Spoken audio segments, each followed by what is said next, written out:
My name's Monk Grove for the Phileas Jazz Archive, and boy, I'm so happy to have H.B. Barnum with me today, and producer, arranger, pianist. I just discovered in our brief conversation that you and I have like three things in common. Uh, we both play the alto sax and the piano, and we're both 22 years old. I'm 21. Oh, you're 21. Yeah, So, yeah, they've been a mistake on that. Yeah, oh, okay. So I'm a bit your senior, so I'll take a little pride in that. You described yourself in a previous interview being a producer arranger. You're like the wires in the wall that you can't see, but they make the lights go on. yep, that's right. The arrangers and the people that produce the music are very seldom. A lot of times you don't know who they are, and especially the musicians that played on the session. And without those great musicians, the music wouldn't sound good. It wouldn't matter, So we're the behind the scenes. All you see is the portrait. You don't Yes. you don't know how they mix the paints and how they put it all together. Most people don't. You know, I have a good example of that right here because I wanted to bring this up later, but I'll do it now. You recall this? Oh yeah, Canon, yeah. Yeah, in one of my treasured records, and I looked all over it, and I don't see your name on it. And Well, you did arrangements on that, correct? yes, I did, and it doesn't say on the back because I actually wrote one of the songs. I know you did, and as a matter of fact, I think that it's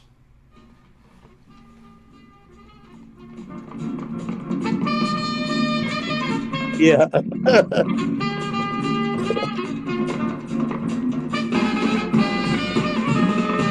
Wow. I loved how it was sort I of haven't, African-y, and then it went into that swing thing. That's hip. haven't heard that in years. Yeah, it's really funny. I was talking about Canon yesterday. Um, I don't know if you have an album called Golden Boy that I did called Golden Boy. That must be one of the few that I don't. I'll have to remedy Okay, that. well, I'll send you a copy. And on Golden Boy, I played two trumpet solos. So uh, Nat called Cannon, and he wanted to know if I was didn't like him anymore or something. And Cannon said, "What would you say that?" Say because H used Miles on a session, and he didn't call me. And at that time we were like really tight. So Cannon called me and said, "Man, why'd you use Miles?" I said, "That's not Miles. I said, that's me, just playing." So Cannon said, "No." So he called Axelrod, and that's what I said. Yeah, H said he wanted to play trumpet on two songs, so we let him the real easy things. We let him play. So Cannon called Nat back and said they bet $50, and Cannon said, "I'll bet you $50." That's H. And so when Nat called me, I said, "Man, look." Now I did, you can see how simple it is that I played. Very simple. It sounds cool, but it's simple. He said, "Why are you so cool?" I said, "Because when I was talking to Miles, Miles told me to forget playing all the notes, just play the pretty ones." So that's what I did. I'll send you an audio copy of it. And it's really cool. I mean, he would ask her, he said, "Man, you sound good." I said, "Yeah, but don't ask me to play a lot of notes because I ain't got no chops for all that." But I play the pretty notes just like Miles told me, play the pretty ones. Less is more. Hmm. Let me take you back. I'd like to see if there's a spark that happens with artists. You had some hits in the 60s as a vocalist and piano player, and I'm wondering if that experience in whatever studios they were made you look around and think, oh, I'd really like to be on the producing end of this or writing charts. Did that occur to you back when you were recording those things No, as a vocalist? no, it didn't. In fact, I didn't even want to be. I wasn't even aspiring to be a musician. I was a sports guy. I played football and ran track and stuff like that. Being music kept you out of a lot of classes. You never go to class. So that's really why I got into music. When I was in junior high school, the the well, let's start. My mother, I took violin lessons when I was 6, 7 years old, and violin in the area that I grew up was really like a sissy, and I wore knickers to school, and I was on the West Coast, and people didn't know what knickers were. But my mother, who was, she was a hardworking mom, that was the cheapest thing in the thrift store and the resale store. You could buy knickers probably for a dime or 25 cents, where jeans cost probably $1, the jeans were hot. So I played the violin, and then when I got to junior high school, I was in so many fights carrying that violin, and I knew my sister, who was a very accomplished uh, singer. I played the violin, and I just hated it. So and we always had a piano in the house. My mother was not a professional piano player, but she played in church, so we always had a piano around. So I learned how to play the piano, and I had some good teachers I found out later on. Uh, a guy named Marl Young, who was an excellent teacher. So my mother made me take a few lessons, but I didn't like it, so I stopped and I wouldn't go, and So when I finally started to junior high school, the area that I was in was really not rough, but highly, highly dense black people. It was mostly Jewish. My friends Herbie Alpert and Lou Adler and Steve Douglas, all those guys, we're all in the project area together. Uh, so I wanted to go to a school where they played junior high school where they had ball. So I would not go to high school. I refused to go. And so I sat around the house for 3 or 4 days, and they sent me to the principal's office, and I sit there all day long. Says finally they say you can go wherever you want to. We don't care. So the school I wanted to go to was a school called Manual Arts, because Manual Arts at that time had Tom Fearson went there, and uh, General Doolittle went to Manual Arts. It was really a really very prestigious school in Los Angeles. And I determined I want to go to Manual Arts. I had two problems. Like I said, my mother was domestic, and also she was a welder at the shipyard. People don't know what that is now. The shipyard, you weld a ship for the war. So I had no way to get to school except to hitchhike.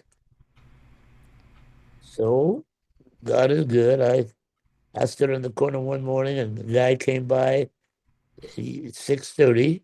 School started at 8, but he came by at 6:30, and he went 1 block from my school, which was way across town. So he said, every morning I'll give you a ride, to school.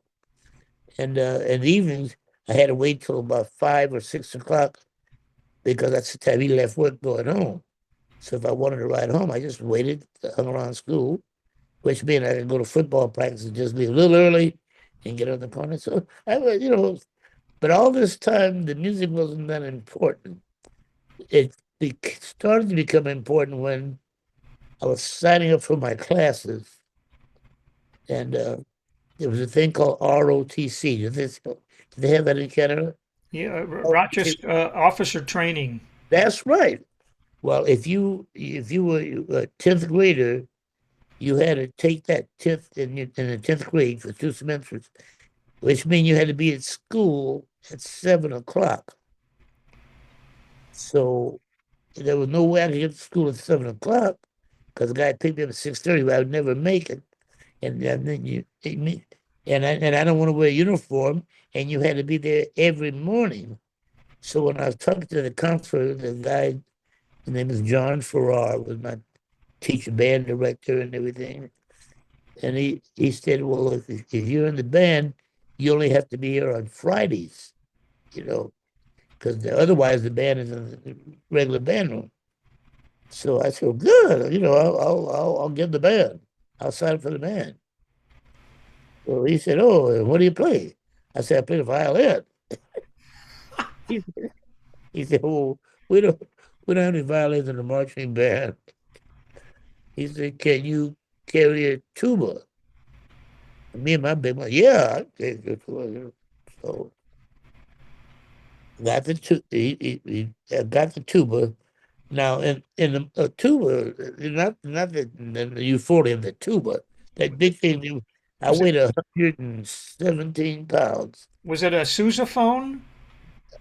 Yeah, yeah, Marching yeah, tuba, yeah. yeah. So after about 3 days of that, that wasn't going to work. So I asked Mr. Farrar, I said, "Mr. Farrar, I want to play something else in the band." He said, "What are you going to play?" I said, What do we need mostly? We need clarinets." I said, "Well, good. I'm going to learn how to play the clarinet then." So he started laughing. He said, "Okay, Barnum." I was really, I was crazy in school. So yeah, okay, Barnum, I'll give you clarinet. So he let me take a clarinet home in a book. And in about 5 or 6 weeks, I could play well enough to play some of those Sousa things. You just might, you know. And he was my list of heroes. He's number three. My mother, Muhammad Ali, and John Farrar. John Farrar told me, he says, "How did you learn that?" Well, I just learned. He said, we have some clarinet players coming in next year. So we have to move you down to second or third chair. I said, "Oh no." I said, "Well, I want to play first chair wherever I play." He said, "Well, I'm not sure you play good enough to play first chair." I said, "What else do we need?" He said, "We need French horns." I said, "French horns, okay, I'll play French horn." Same process. This guy challenged me everything that I did. And I thought he was really putting me down, but now that I look back, I know that he was. And I wound up playing French horn in all city orchestra. And that's I one of mean, the hardest instruments there is. I I'm telling you, later I'll tell you a story of what happened with the Cincinnati Orchestra. So anyway, so then it began to dawn on me, if I can play instruments and play, first of all, I can get a gig someplace. I can play the piano a little bit, I can play the violin a little bit, I can play trumpet and French horn a little bit. I can. And I'm running track, playing football. I don't never have to go to class.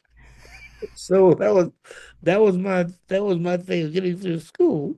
And everybody will give you a good grade because they don't want to mess up, so you can't be in the band or you can't do this. So that's where I got through school.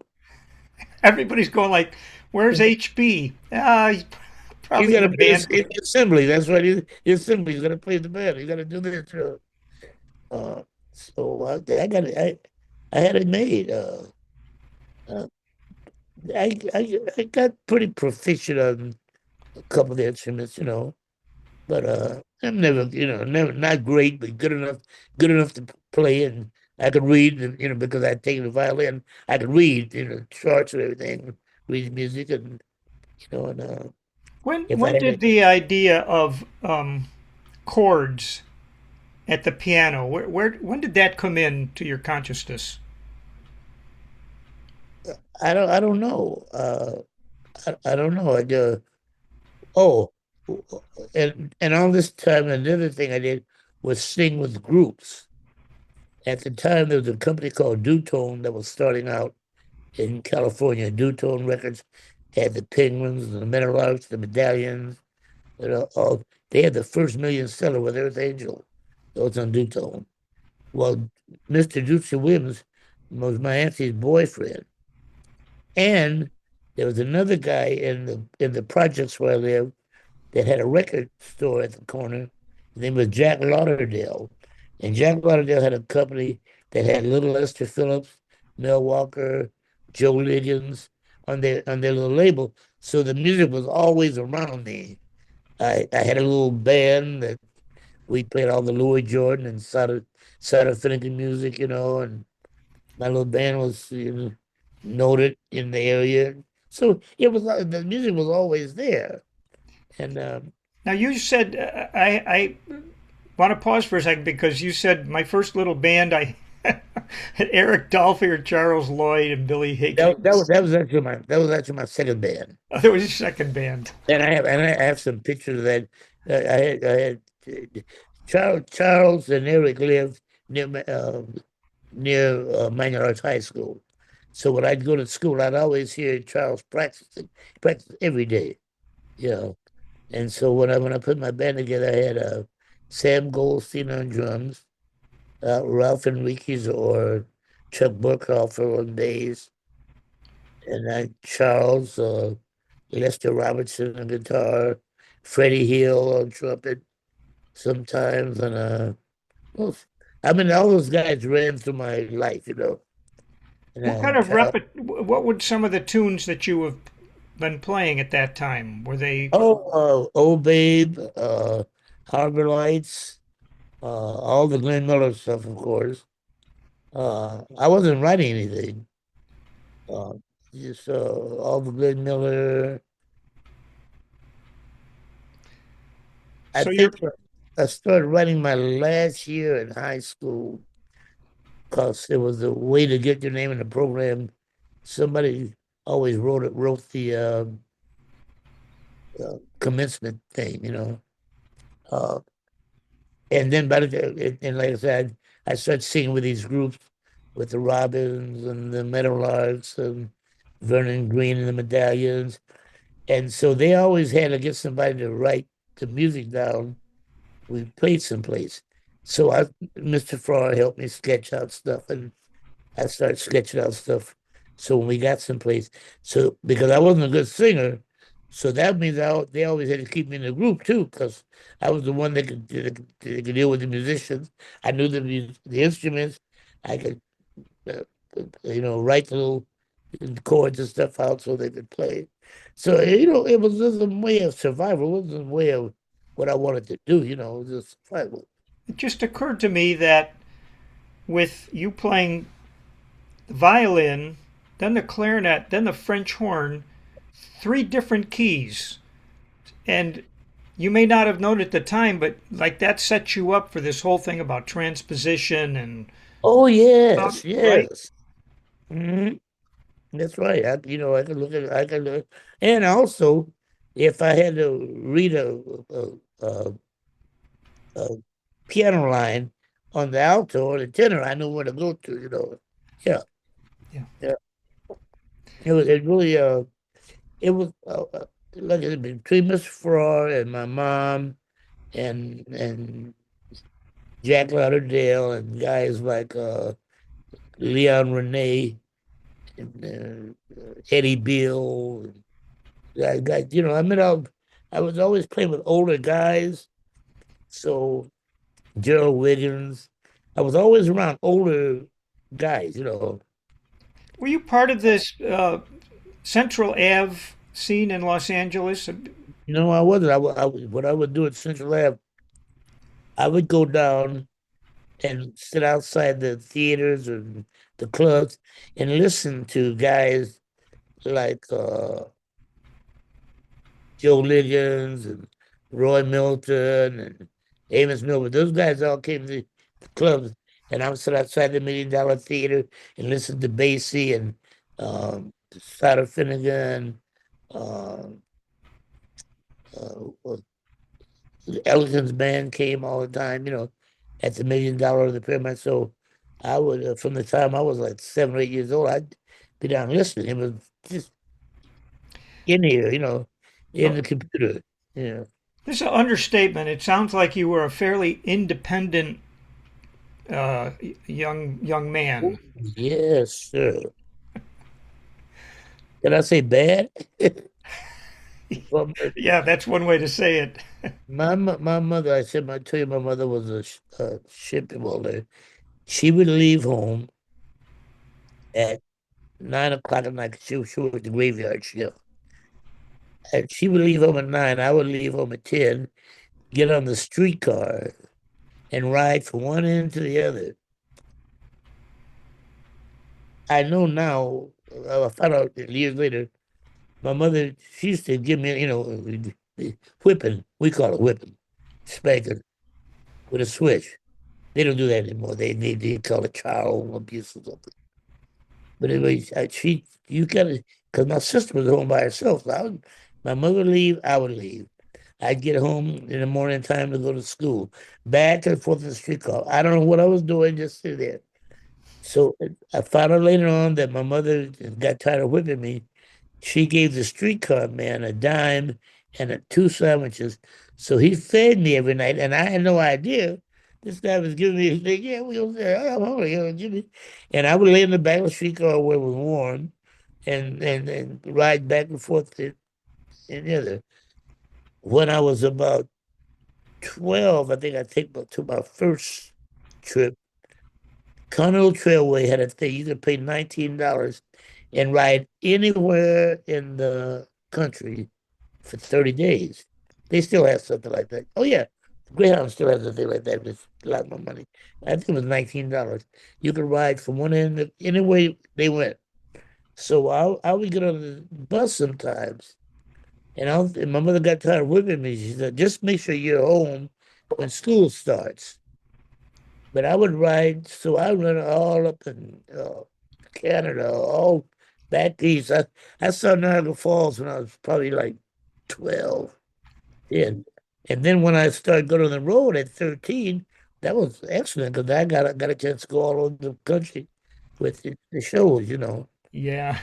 And I made a lot of money because I would get on I played piano with Etta James, then I would change my coat, and Choker Campbell had the band, the show band. I'd play baritone, Choker Campbell, and then I would come back and sing with the Robins and the Five Keys and the Five Satins.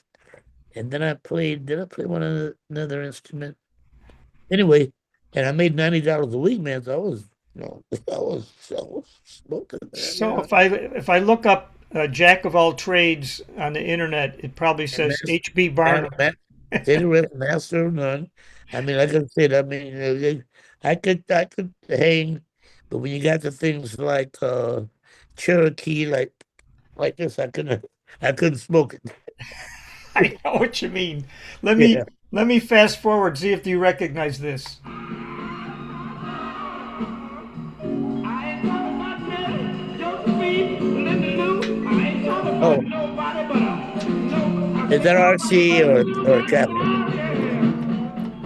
Is that RC or Capital? Oh gosh, I don't know. That's Sweet Sue, 1962. I think that's Capital. I think around 59, we lost a couple of giants. We lost Jesse Belvin during that time period. We lost Chuck Willis during that time period. So everybody had a black male vocalist. So Dick Pierce, uh, was it that? Yeah, Dick Pierce said, "Well, why don't we let you sing?" I said, well, "I don't want to sing. I really want to sing." But then a girl, doing singing, you got a lot more gigs, you know what I mean? So I made a couple albums on RCA. Al Schmidt was the engineer. We used to laugh about it, and then when I got to Capitol, Dave Axelrod, who was one of my dearest friends, we're gonna cut you with Marty Page. I said, oh yeah, yeah. So that was and it was fun because uh, I got a chance. They sent me on the road. First of all, on a tour, it was with Roses are red, my dear. What's his name? Oh, Bobby But Vinton. yeah, this is Bobby Finn and I on the tour together, and they sent me some Polish festivals. You Oh, know, oh, I was, it was, so it was really funny. I mean, people people remember, music. You get a fan, and that person with you a whole lifetime. I mean, even you can be the worst in the world, but if they like you, they like you. That had to be around the 70s. We did a they were we were in Chicago and they were having a Polish festival. So RCA sent Bobby Vin to the Polish festival and they sent me two, and I did a song that went all through Poland. Okay, now fast forward about about 12 years ago, I went to Poland with my choir. And in fact, I have two Polish artists that are on my label. I went to Poland. And some guy came up to me and he says, I know you. I said, yeah. Well, I've never been here before. He says, no. He says, you've been on television? I said, yeah, but I don't think that you would know.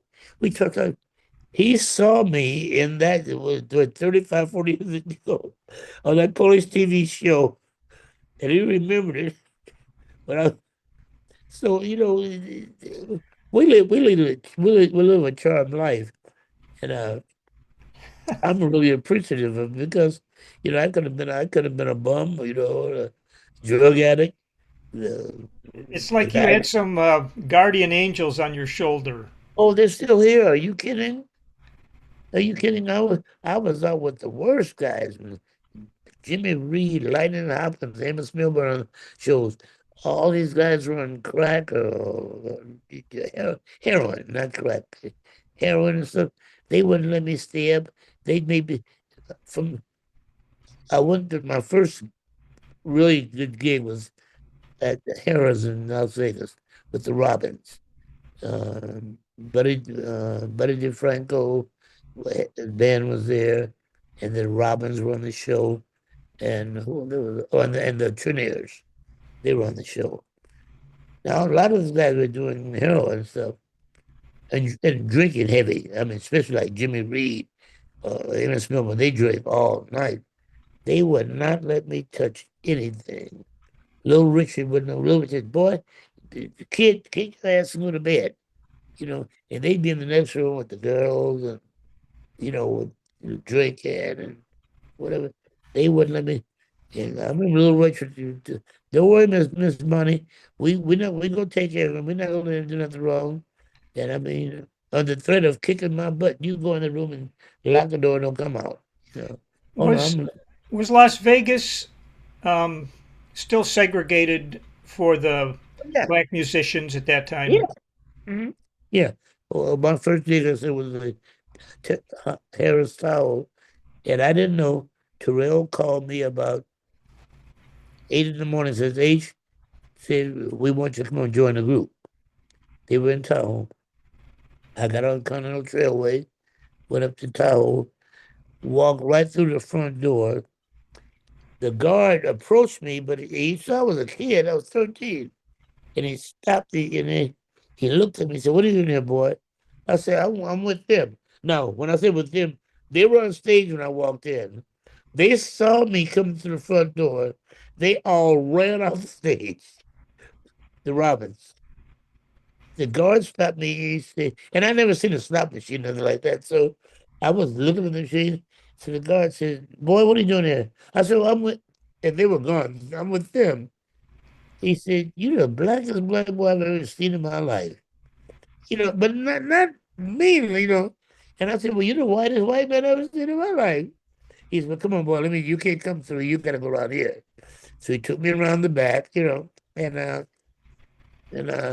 was my first real, because I lived in the projects, we had Jewish, Hispanic, even a couple of East Indians, I lived in the projects and it was like big family.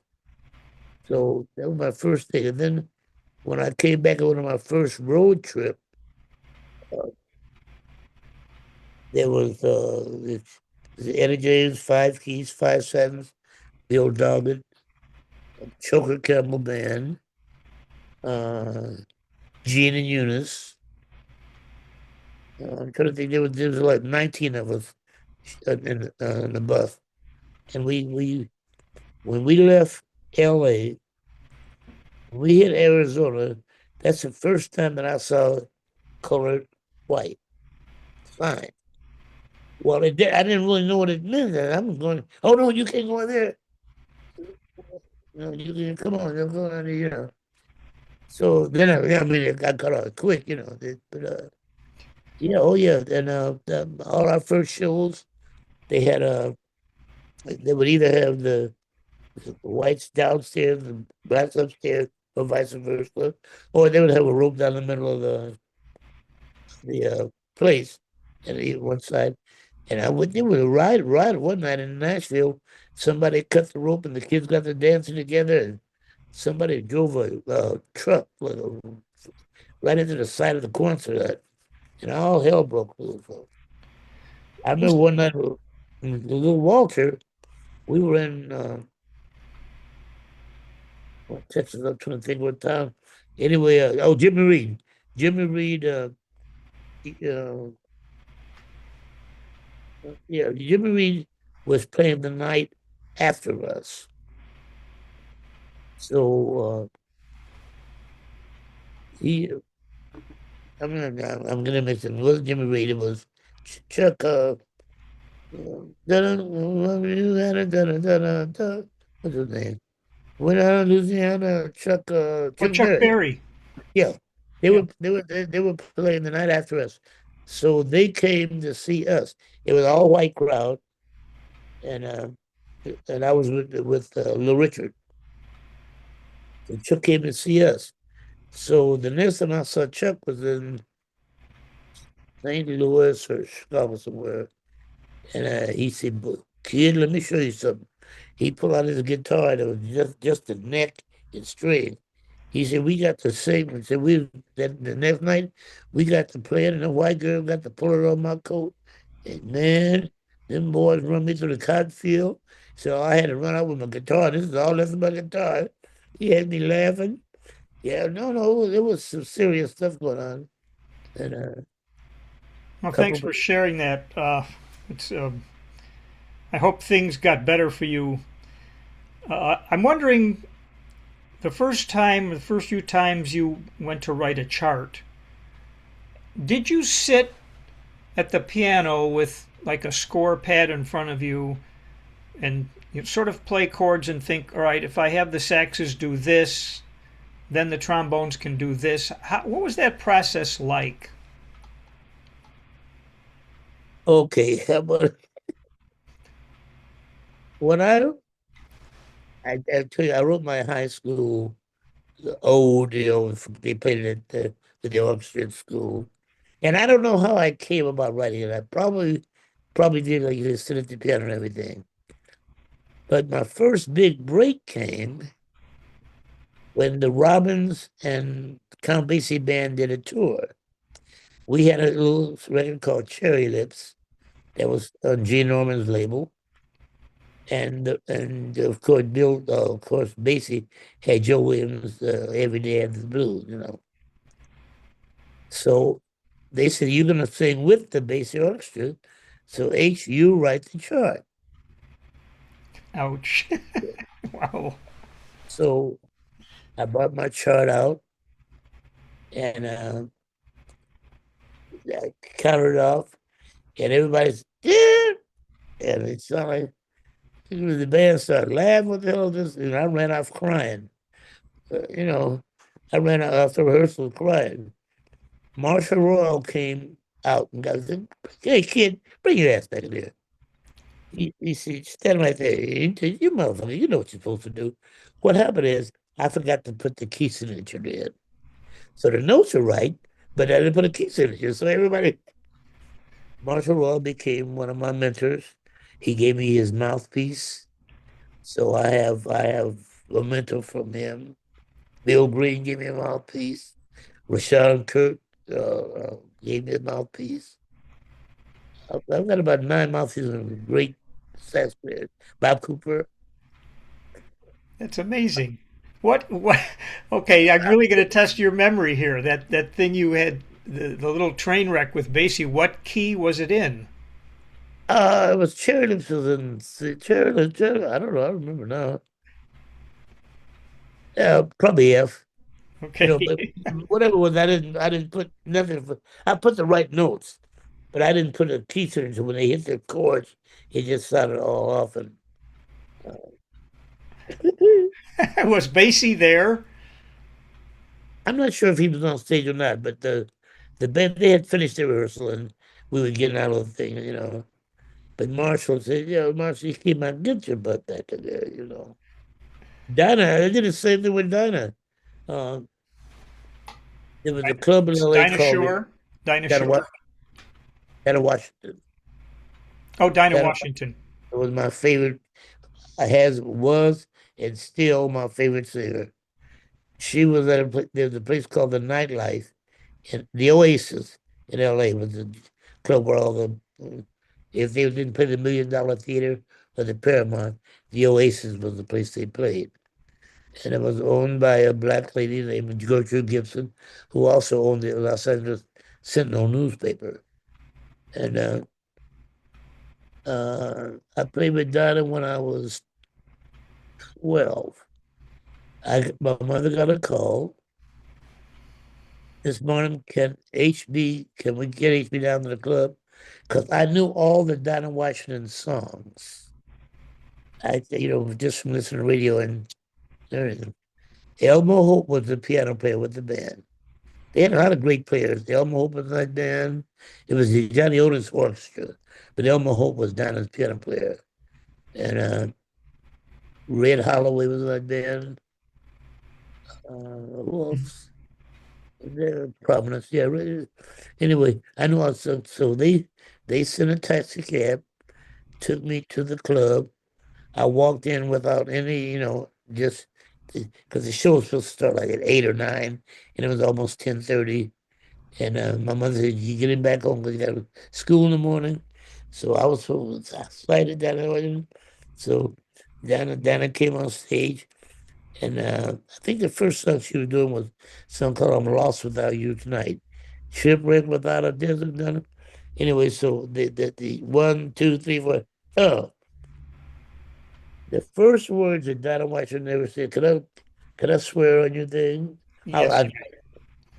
The first words that Donna Washington ever said to me was because when the band hit, it was another key. They had dropped the key because their voice was whatever. Her voice was so when I was playing in the record key, so we hit the chord. It was the first words that she ever said to me. Look, little mama, if you can't play, get your off the piano. And of course, I jumped up and ran off crying. Oh, Red Fox and Slappy White and Lon Fontaine. Red Fox, Slappy White were the stars that night. Lil Esther, and Lon Fontaine, who did the choreography at the boardwalk in Atlantic City. They came back and get back out there, get back out there. And Red Fox said, "Look, sing in another key." She said, "Okay." And so she sang in the key that the record was in. And took me out. I was out with her for about a month and a half playing piano with her till she replaced it. You were 12 years old then. But I knew all her songs from the records. I mean. Did you have So like a 12-year-old tuxedo or what? no, I had a gray flannel suit with a red knit tie. Yeah, I remember that because we got that for when we went to junior high school, toward, like graduation. That was everybody. If you had a gray flannel suit and red knit tie, you were cool. You've Well, had you've had an amazing life already, and you're just 12. I'm just 21. Let I me uh, had let me fast forward. I'm always curious about when you do a project as an arranger for. I'm just going to pick one of the hundreds of people you've worked with, like let's say Nancy Wilson. Mhm. At what point do you, as an arranger, come into the picture? Are you there from the very beginning, like from the song choices, or are you meeting with the record label? Where are you? Where do you Most arrive of in the process? most of the producers I work with don't even know it, don't even show up until the record date. They'll send me the songs.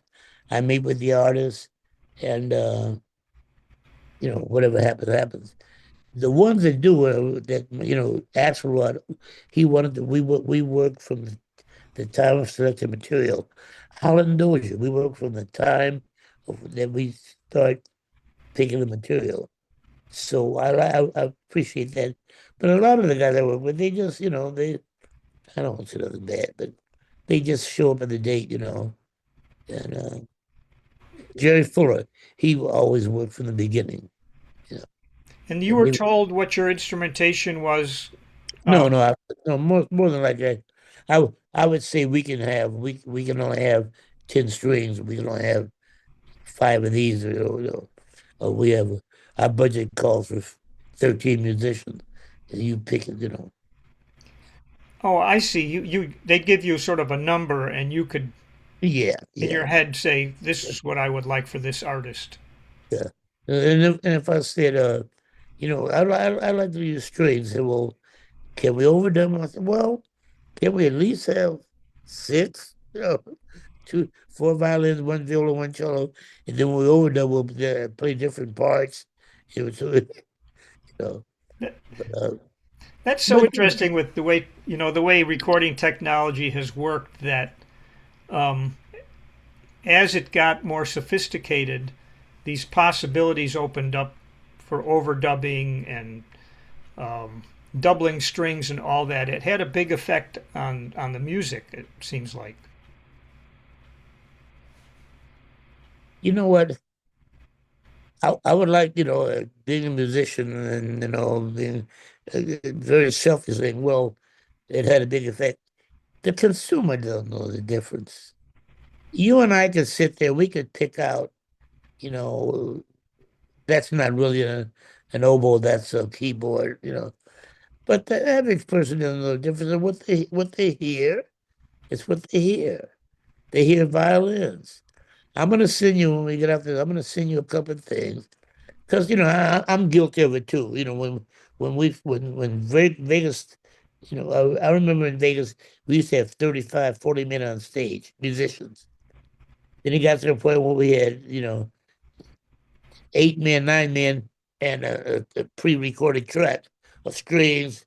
So I'm gonna send you some stuff because I happen to be in the process now of making an album. And it's all by myself alone. Now I may put one or two live musicians on there. My guitar chops aren't that good, so I'll probably use a guitar player. And I may use one or two horns. But I'm gonna sing you some stuff that I just recently did for a show. And unless you're a real musician and you can listen to it, you say that's not all one section. But I bet you the average person says, wow, man, this is not bad. They don't know.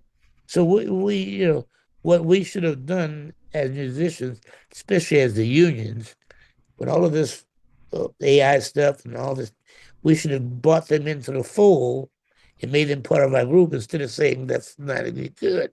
Because progress, you can't stop progress.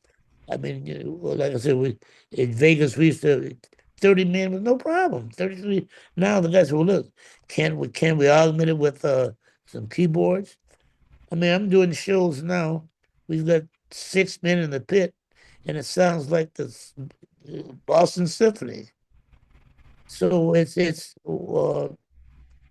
you just can't stop progress, and people's ears are not trained to differentiate between a real violin and a keyboard. And it's a keyboard sound. If the song is cool, they're hooked. Yeah, it's got to be a good song first, and Yeah. yeah. Okay. and now and everybody does it now. Everybody from John Williams to everybody else, th- they all augment with other stuff. And, it's a budget. People. Instead of yeah, tell you what I'm involved in right now. I shouldn't say this. There's a company right now that is replacing all not all, it's a big word, a lot of the music from early movies. For instance, I just did an audition tape, the score of Bridge on the River Kwai. I did the whole score with the keyboard because a lot of countries that they're now signing up to get American films and music and stuff like that. The company now makes a one-time payment for this substitute track that is exactly like the track. Now you know there are people around the world who have never seen that movie, so when they hear it and it sounds, That's the score. Yeah. I got all the music sheets, so I know what everybody played. How did you do the? Oh, that's easy. Whistles and That's easy. I tell you, I'm gonna email you as soon as I'm gonna email you, and it's I think I have one trumpet, and I think of it as a guitar. Yeah, one trumpet, one guitar. The rest is me myself alone. So Well, that's I have that. a little personal story I wanted to tell you. My first Cross It With Your Name was the Cannonball record, and then subsequent awareness of your work. And back in 2008, I think you were touring as music director for Aretha Franklin. Yes. Well, I work at Hamilton College in Central New York, and we have a great name series, they call it, every year. And the great name this year was Aretha Franklin. So you come to town with, and you brought the rhythm section and local horns, etc. And Mhm. I was in the saxophone section. Oh, really? So I was like 5 feet away from you, Mr. Barnum, in April of 2008, and you did something to to to focus us, and that was you had the rhythm section vamping on some chord, and then you either gave us all a note, Turn or you this up. said he says here's the chord, pick a note, and then you said now watch me, and the thing's chugging along, and you're going bam, bam, bam, just with your hand like that, and we were supposed to watch you and hit that note every time you went like that. And of course, sometimes you wouldn't do it for a bit, and then you'd come back. And it worked marvelously because you just like got our attention and made it clear that during this show, you've got to be tuned in to me because I may change horses in midstream, and I'll never forget that experience.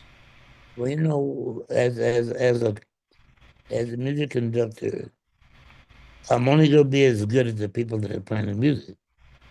And if we don't connect, I told you that there's a Cincinnati story. The Cincinnati Orchestra had just come back from a European tour at the Hague or the Prague. They were voted the number three orchestra in the world. They were high, high end, and we went in to play with them. Now, I know that these are all great musicians, but sometimes great musicians have a uppity attitude too. So it's such a drag now for them to play this Aretha Franklin bullshit. That's really what it was such a drag that the guys are sitting like this, and the cello player had her leg crossed playing the cello, and they were playing the music, but it wasn't really. I was with Lou Rawls, and Lou Rawls doesn't use any monitors. He only had one monitor for the drummer and two wedges for himself, but nothing else for the band. And and we had been rehearsing for about 35, 40 minutes. and I was going nowhere. I mean, you could tell there was no interest at all in what we were doing. Now, we go in to do these concerts to raise money for the orchestra. So we're actually there for their benefit, but and they would give us such disrespect. So, there's one or two things you can do. Marshall Royal told me this. He said, don't get mad at them because you need them. So you got to figure out another way to get to them. So I called for a break, and the orchestra manager says, "Oh, we're not due for another half an hour." I said, "Well, can we take it now, please?" He said, "Okay." So we took the break. So when I got to the break, I went to Jeff Coella, who our keyboard player, graduate from Juilliard. I mean, marvelous keyboard. I said, "Jeff, don't even just go to the piano and practice. Just practice with us. Just run scales. Just you whatever is difficult, just do it." He said, "Okay."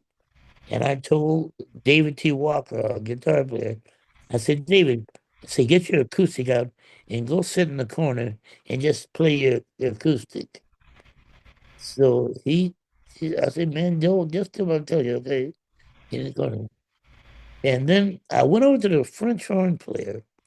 I said, "Wow, what? Oh, that's an F horn, right?" And he's, "Oh, you know what it is?" I said, "Yeah." I said, "Wow, can I play it?" And he looked at me real like, "Oh my God." So, but then out of courtesy, he found another mouthpiece in his case, put it out, and gave it to me. And I just took the horn, and I played the passage from Lohengrin, which starts in ba do do do do ba, and everybody that was on break, they they were looking at Jeff, and they were David. He went into his Bolosetti and Stovia stuff. And then I played that passage. When they came back, they were like little kittens. They did everything I asked them. There was so much attention. And the orchestra manager says, that was, I said, "You know what?" I said, "You got to understand, 90% of the guys that play in rock and roll and junk, we had to learn what you do first before they would let us be musicians." And so he said, "That's really tough." Yeah, so I know all that shit you guys are doing. So I did that, I did that when I was da na na na na na na na na na na na na na na. We did that already. And now we got something else going on. You can't do what we do, you know. And so that worked. I had a couple instances like that where musicians were not attentive and not. I was at Detroit DSO. Uh, I was on the way to rehearsal. Rehearsal started at 9 or 10, and I was walking about a block away, and it was right after the riots in Detroit. And there was a violin player walking down the street and coming toward the theater, and I was walking. Anyway, he saw me, and he grabbed his violin, you know. Well, at that time there was a lot of unrest in Detroit, and they would, and so when we got to rehearsal, the orchestra manager and our guest conductor today will be Mr. H.B. Barnum. I walked up to the podium, and this guy's the concertmaster. He looked at me, and I said, "Hey, it's cool, all right." And I can't play but one or two things on the violin, but on the break, I took the violin, and I just. And he came over. He said, "I'm sorry." I said, "I'm sorry." It's cool. He said, "We're making beautiful music together. That's what's important." And for me, it made me appreciate music more too because you can everything else is basic competition. But if you think about it, what we do, we can take a piece of paper and put it in front of people that we never met, people that may not like our color, our religion, our politics. But for that time period that they have that piece of paper in front of them, they give us the best they have. They give us they make they do what we ask them to do, and all you're doing is something like this. So that's a magic. There's no other profession in the world that can do what we do. We cross all the barriers. So we're the blessed ones, man. We talk about angels. We have angels on our shoulders. I mean, I was in Spain. Get to a music festival. People are playing instruments that were made in the prehistoric times, And I was standing there I'm hitchhiking with my two kids. We hitchhike all through Europe, and I'm standing looking, and I said, I'm pointing. And he's funny. He did like, yeah, this thing. And I was figured something. And the whole orchestra, you know, because I figured what they were just playing, like what they were just playing. I didn't even know what the thing was. Man, we were there like 3 days. We were supposed to be there like that afternoon and to catch our train going to the next stop or hitchhiking someplace. And they went 3 days, man. They fed us and wouldn't let us leave. And we, I had my, so music, it doesn't matter what country, what part of the world, even if it's nothing but a drum, beating on a drum. We music is the magic. That's the magic. This universal language. Music is the magic language. I mean, it just boom, boom, boom, and then if you cool, you start getting a rhythm to that boom. You know, Thank you for that, man. That was well said. Did you have favorite soloists in L.A. and did you have the liberty to say, listen, I want Ernie Watts for this. I want um, Wayne Bergeron. Was that part of your gig? luckily in LA, we had such a wealth of musicians. Some of my favorites, Plas Johnson, on tenor. Plas Johnson can play anything. And people may have only heard him on like the Pink Panther stuff like that, but Plas is a monster, man. Gene Garf, keyboard player. Man, Gene and Gerald Wiggins, two of my favorite keyboard players. And I had everybody from Hampton Halls to Wiggs. At Wiggs House, they played pinochle all the time. And it would always be piano players. The only other thing besides piano players was Vi Red, alto sax player lady, and Sweet Edison. Everybody else was keyboard players. Hampton Hawes, Thelonious Monk, Red Garland, uh, uh, just and there would always be somebody playing the piano while everybody else was playing pinochle. Somebody who was sitting out with the piano player. So I would sit there, all this stuff was going in my head, you know, not thinking about it. Computer, turn the computer on and start talking, and then it'll play it back to you.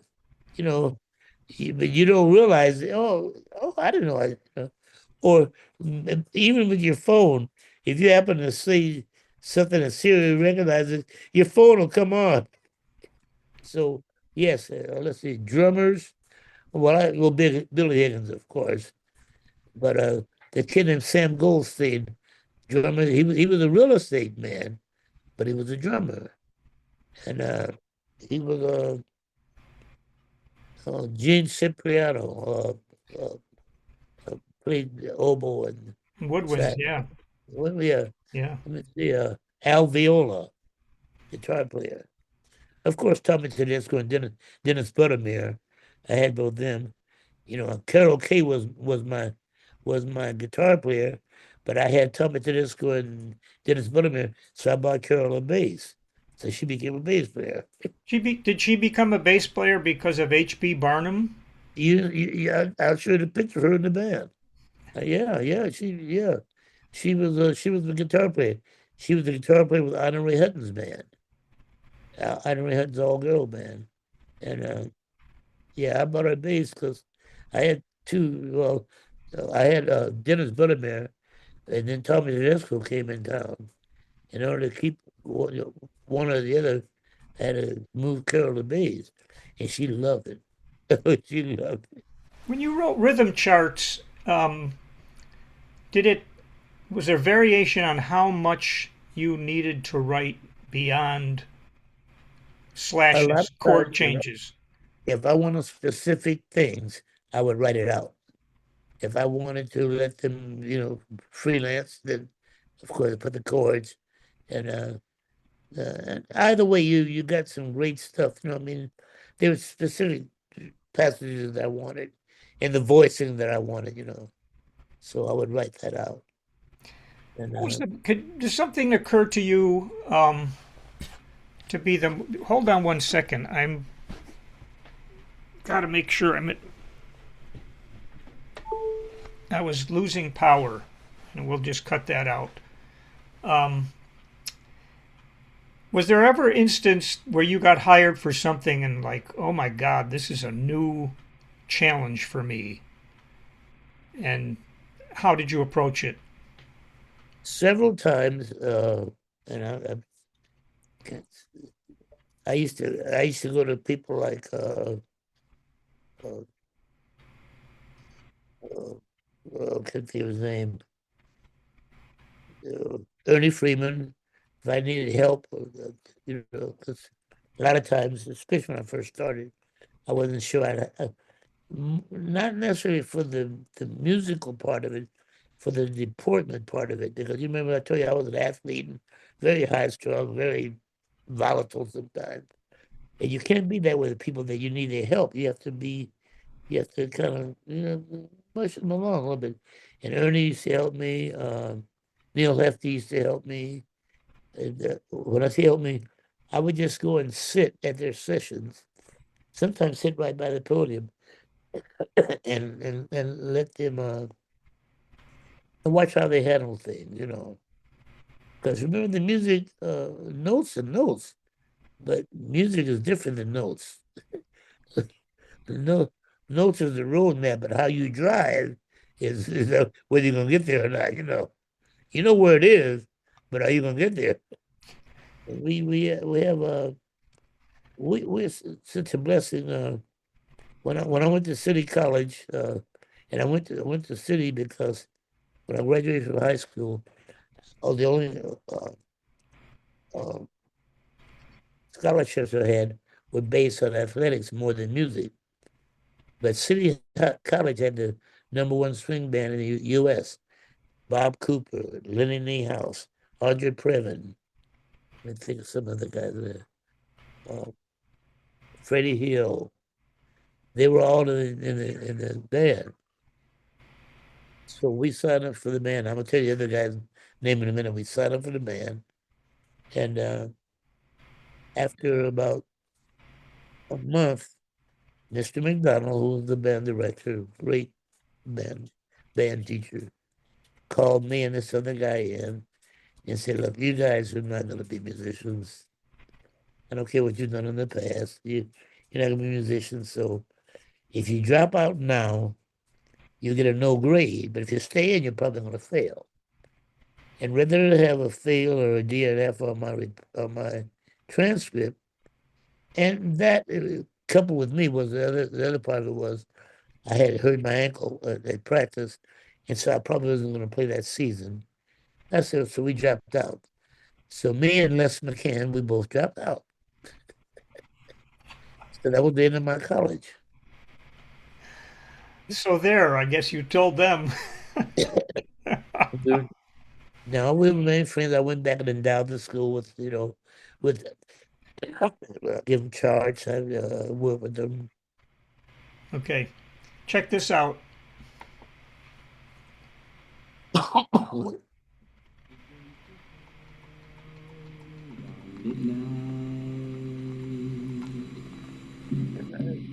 I do pretty well till after sundown.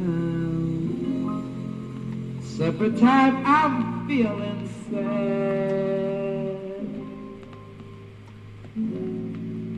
But it really gets bad around midnight. Yeah, I enjoyed making those records. Was that your idea to do that tune? Well, is that Capital RC? I'm not sure. Oh, I think that's probably Capital. Well, Dave Axelrod and I we spent a lot of time together, Yeah. And Dave was Did you write your own charts that you sang?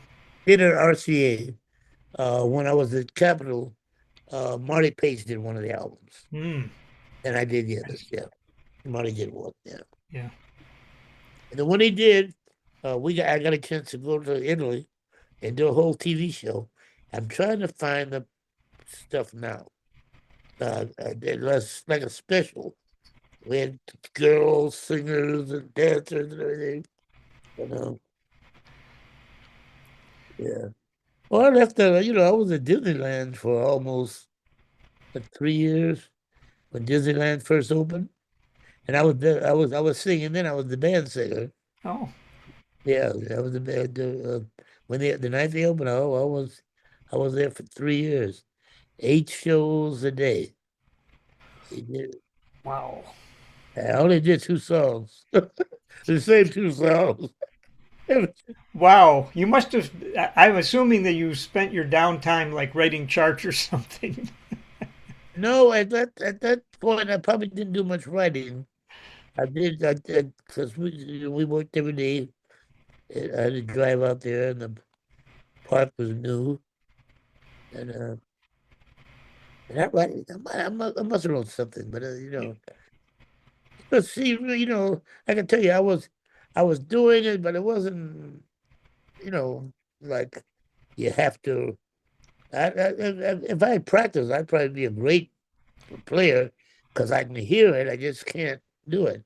I can pick up my horn now. I ain't got no chops. I ain't got no fingering. My fingering was out of the book. So there are a lot of things that maybe didn't show you from the side. And I have a soprano there now, and I get calls every week to play a wedding or a funeral because I have these great tracks that I make. And so they want me to, and people always call and say, well, I'll do maybe 8 or 10 a year, but I don't want to do that. But people are always calling me and say, can you, we have a funeral service and we'd like you to come and play To God Be the Glory or Amazing Grace. 'Cause I make these beautiful tracks. And so, Well, your magic hands are with the tools and the pencil and so forth and the score paper. yeah. And I can sit down. I don't need a piano or anything. I can sit down and just, scribble out stuff. My pitch is pretty good, so I can sit down write.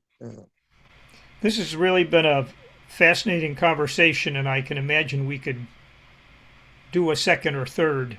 Um, I want to read something you said about yourself. You said God gives us three things: brains, talent, and good looks. Well, I got a 1 out of 3. Well, yeah,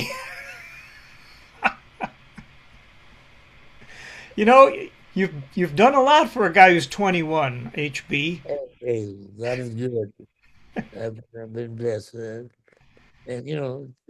thanks to people like you, somebody knows about it. Otherwise, it could go unnoticed. But uh, I've been really fortunate, and there's so many good people. There's only 1 or 2 people in my whole career that I wouldn't work for anymore. Wouldn't. But otherwise, I was a really cool people, man.